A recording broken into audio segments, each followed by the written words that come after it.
ময়নামতি নদীর পাড়ে ছোট্ট একটি গ্রাম, সেই গ্রামেরই একটি মেয়ে ময়না যে তার নাম।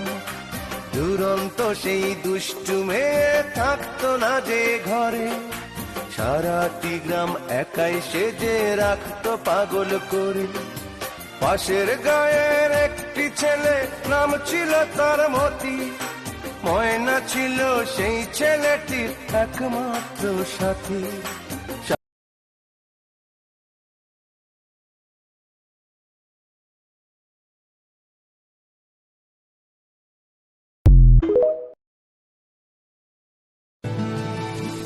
যাকে নিয়ে করলে খেলা, দিলে এই অবহেলা, দেবে সেই চাঁদের আলো ঘনালে সন্ধ্যাবেলা।